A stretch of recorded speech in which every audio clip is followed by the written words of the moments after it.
Welcome to this episode of the Holistic Healing Podcast with Lorrie. And I'm Lorrie Rivers, of course, and I'm your Getting Back to Thriving coach and the creator of the Relief and Transformation Recovering from Long COVID and ME-CFS online course. And today we get to speak with Anna Marsh, which I'm really excited about. She is a trauma-informed functional medicine nutritional therapist. That's quite a mouthful. We're going to go through what that is. And she has her own personal healing journey, which I always find is more helpful, actually, in these kinds of situations.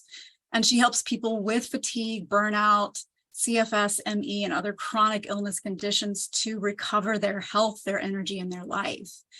And we're going to be talking about several different things, but especially the role of the nervous system and trauma in these chronic illnesses and how that integrates with a functional medicine approach. So how she approaches that.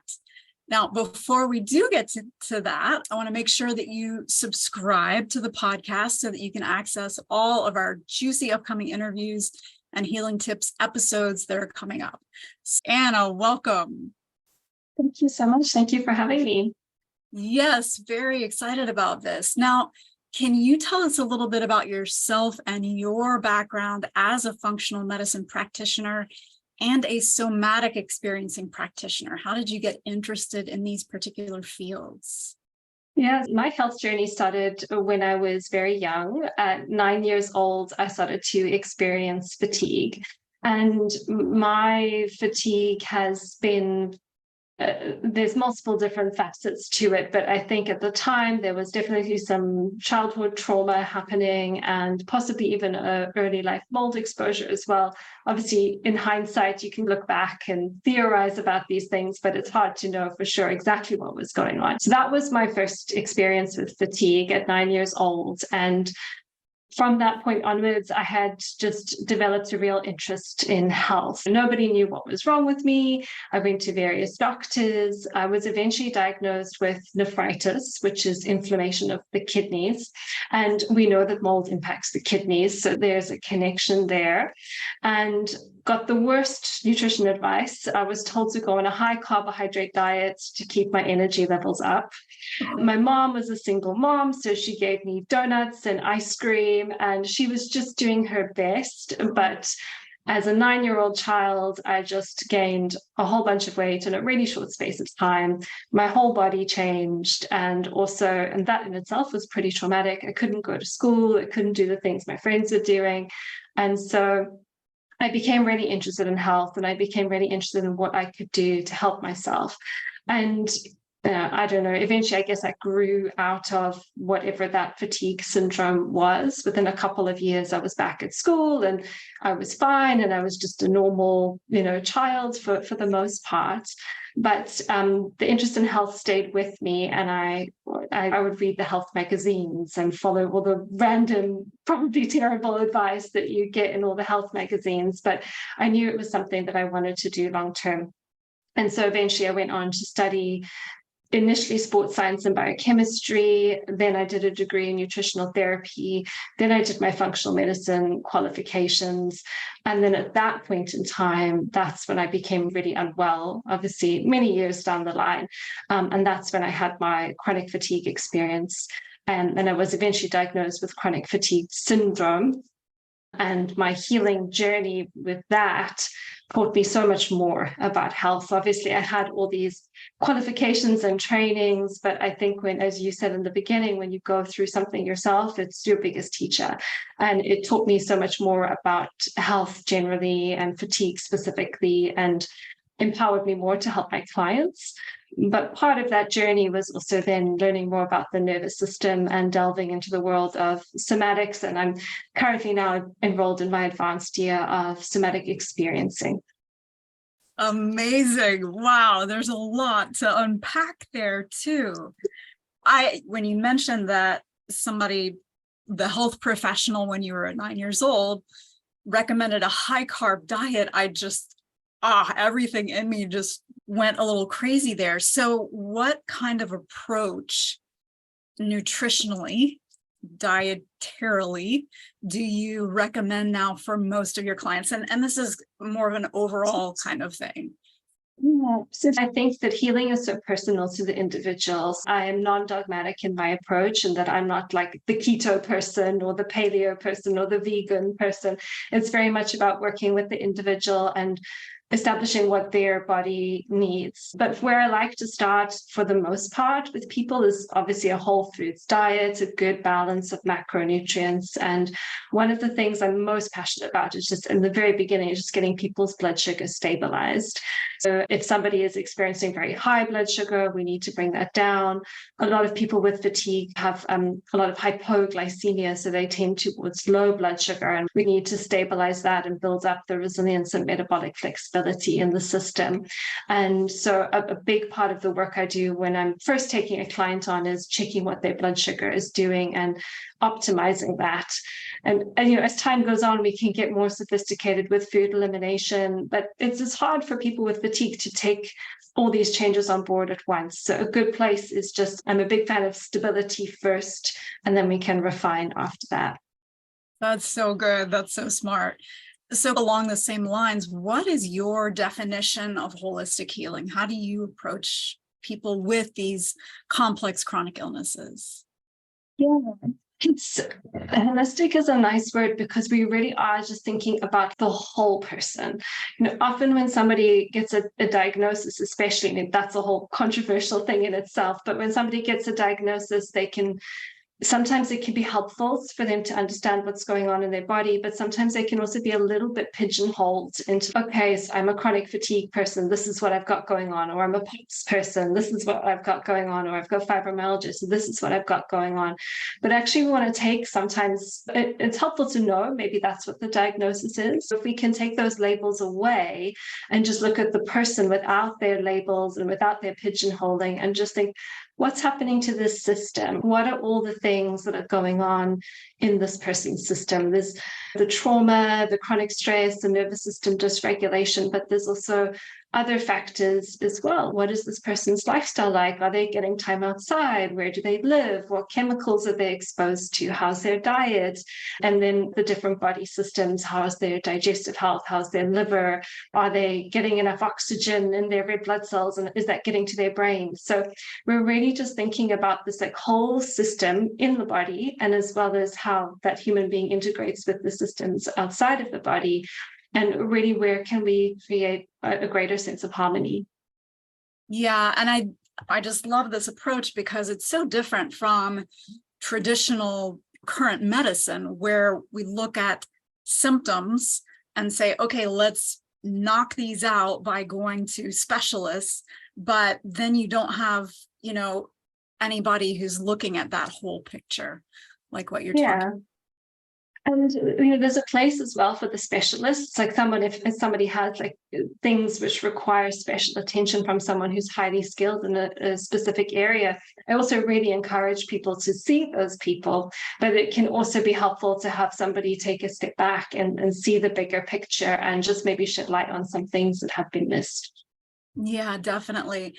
And then also you brought up a great point about labeling what the illness, and I know that can be a double-edged sword, because I think especially when people first get something like long COVID, where you think that you've been fairly well for most of your life, and then it feels like almost overnight you get hit with something like that, or post-viral ME/CFS or things like that, where it's actually helpful to have a name to be able to label it that way, but then at the same time realizing that's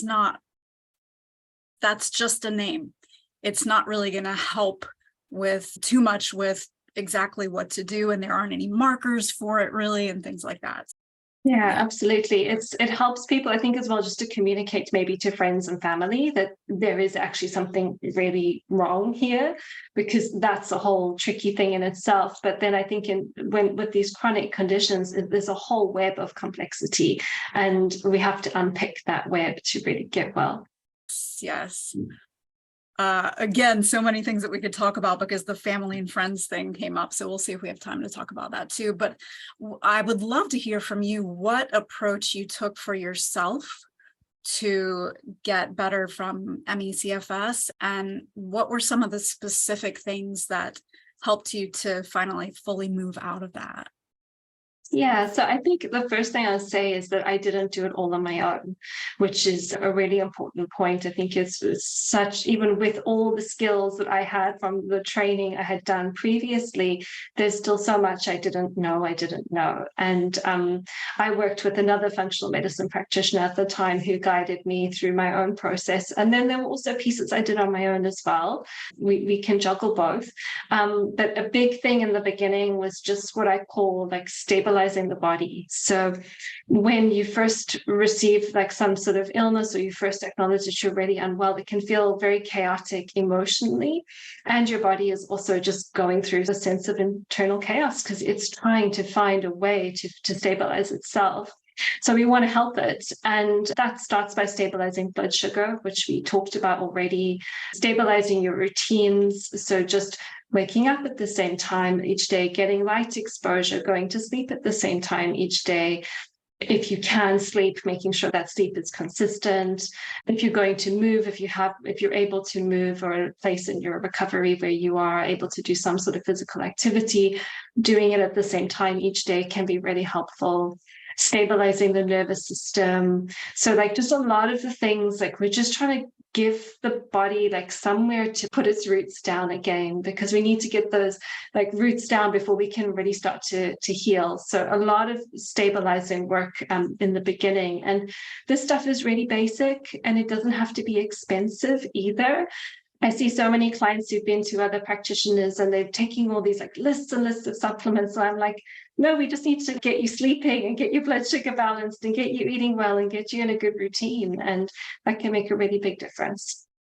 That makes me have a sigh of relief. So I'm sure that people who are listening are really glad to hear that. Yeah.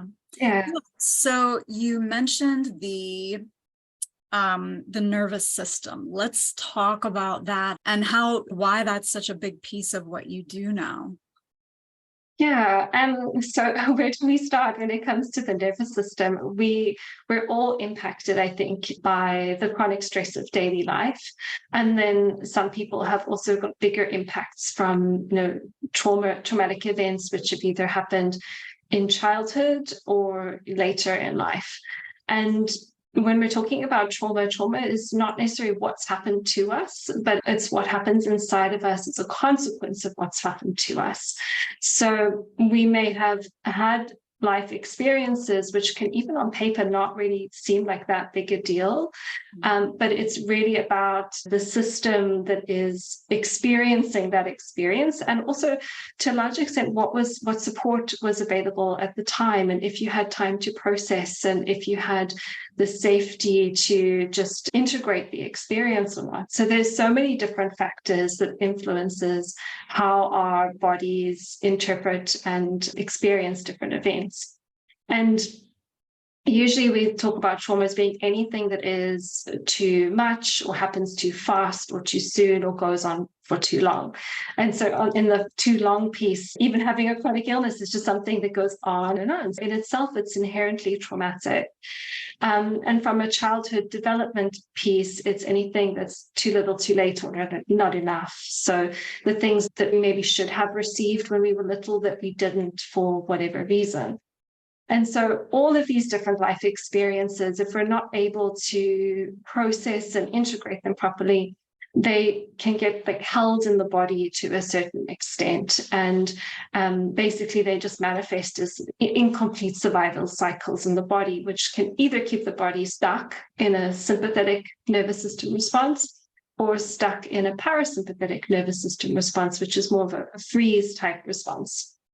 And that really creates changes in us psychologically as well as physiologically. Psychologically, we may start to create behaviors and patterns and routines in the aid of self-protection, but often these are things that then perpetuate and create more stress, like people-pleasing, for example, or not having good boundaries, being a perfectionist, or constantly feeling like you need to prove yourself.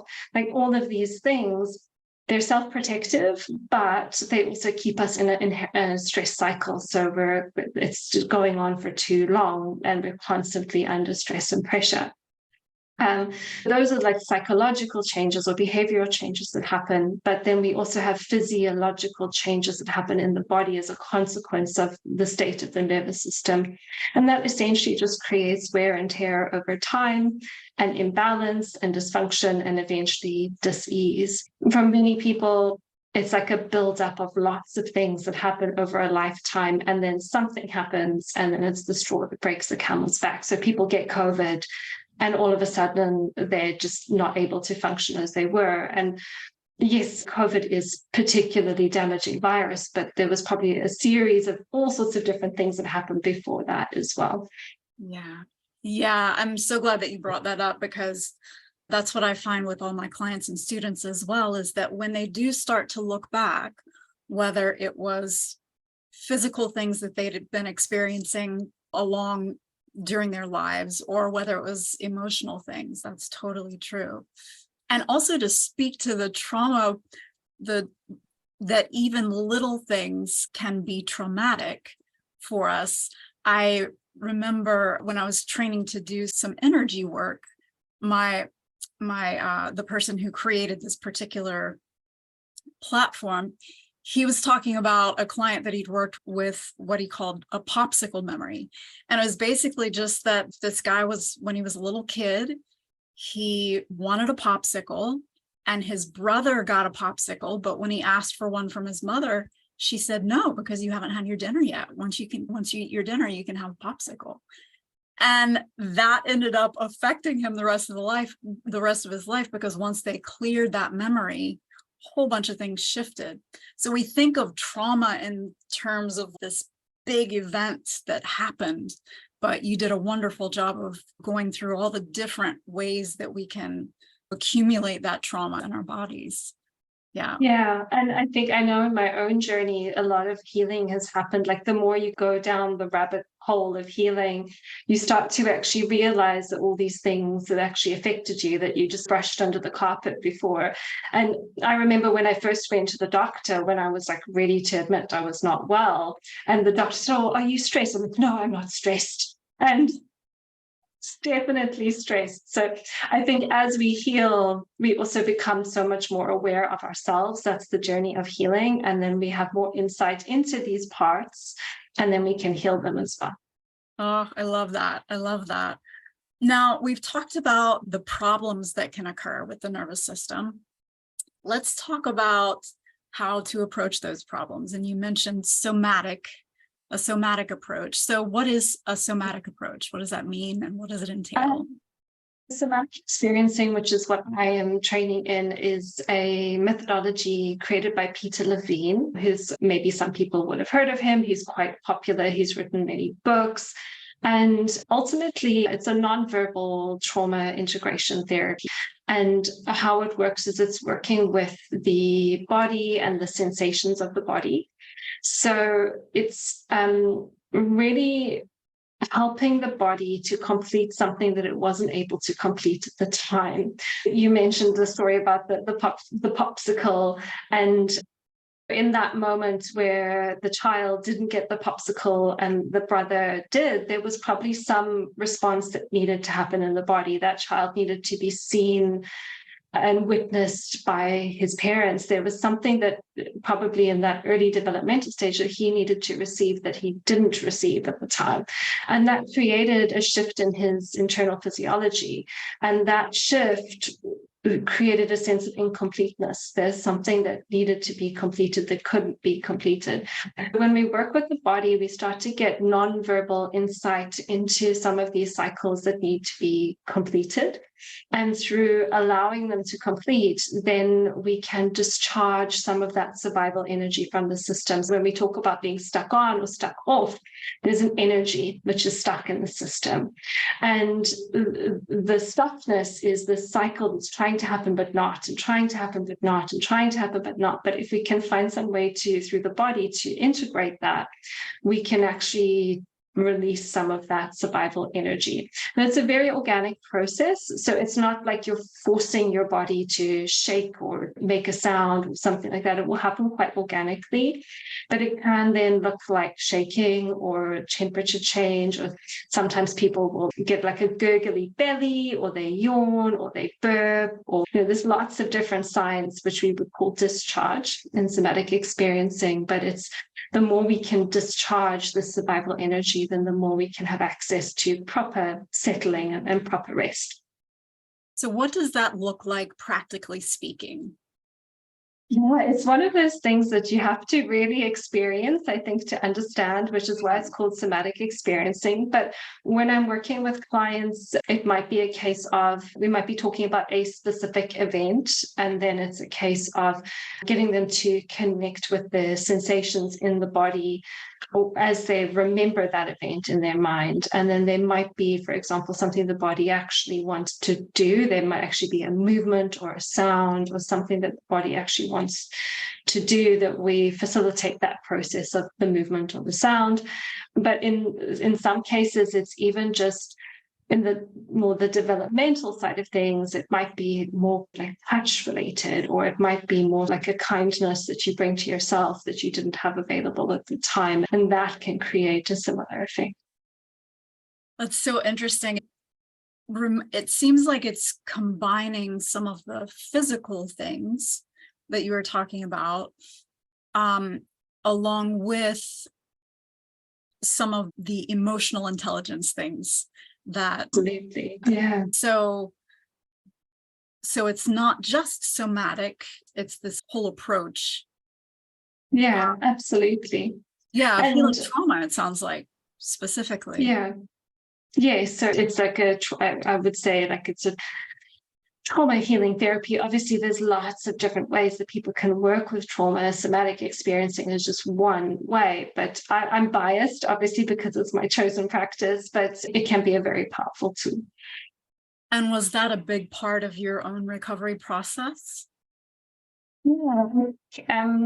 It's really hard to say, because I worked on so many different arms as I was in my own healing journey. And there was definitely like lots of what I would call the physiological work. And that's like blood sugar and the gut work. It's very like practical. But then when I started my kind of journey into the nervous system, it initially started with me becoming trauma informed.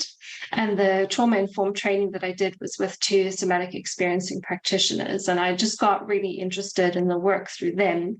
Then I decided to do my own somatic experiencing qualification. And as part of that, you have to have your own therapy sessions as well. So I was like doing all of those therapy sessions alongside all the practical work. And I think that the two together are very complementary. What I see with clients is we're all on a spectrum. Some people need a lot of mind-body work and just a little sprinkle of the practical stuff. And then some people need like a lot of practical stuff and a lot of mind-body work. It's very variable. And yeah, I really like to hold space. As I said, I'm non-dogmatic, so I'm not all in the mind-body camp or all in the functional medicine camp, but it's very much about what does the person in front of me need the most, and what does the system in front of me need the most, and it differs for everyone. That's awesome. That's awesome. So I think that you've already described a good place for people to start, and that's getting that structure. You used a different stabilizing. Yeah. So all those things that you mentioned. Is there anything else that you would recommend as a starting place for people?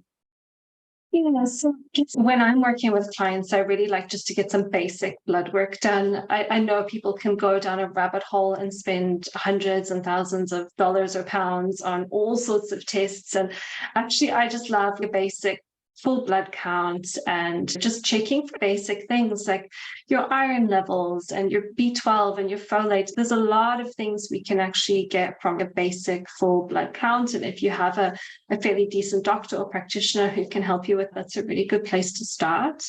I also, in my practice, I use stool testing a lot. So usually if I'm doing any kind of testing in the initial stages, like a stool test can be really helpful to have. That being said, it might not be useful for everyone.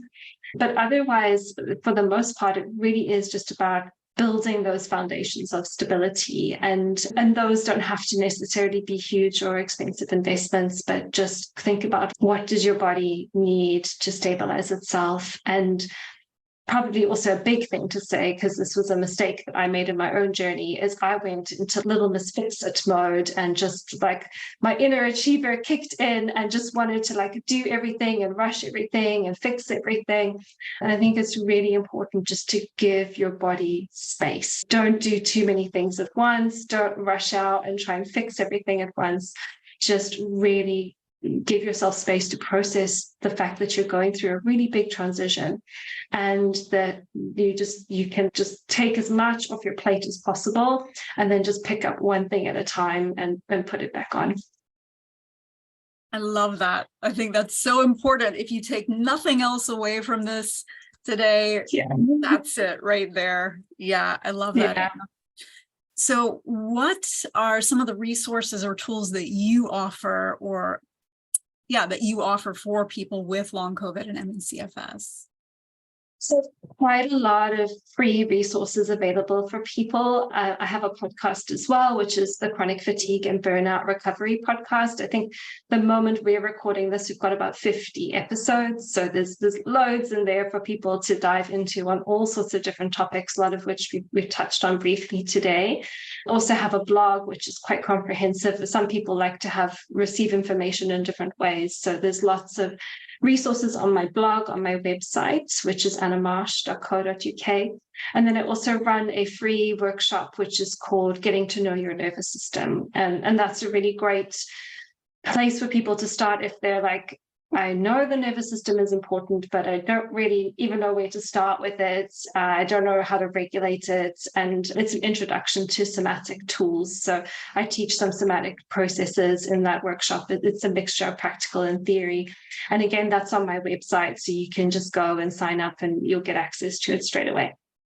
Beautiful. Yeah, we'll have links to all of that information below or to the side. I'm not sure where it is, But Anna, thank you so much for joining us today and for everything that you do for our community.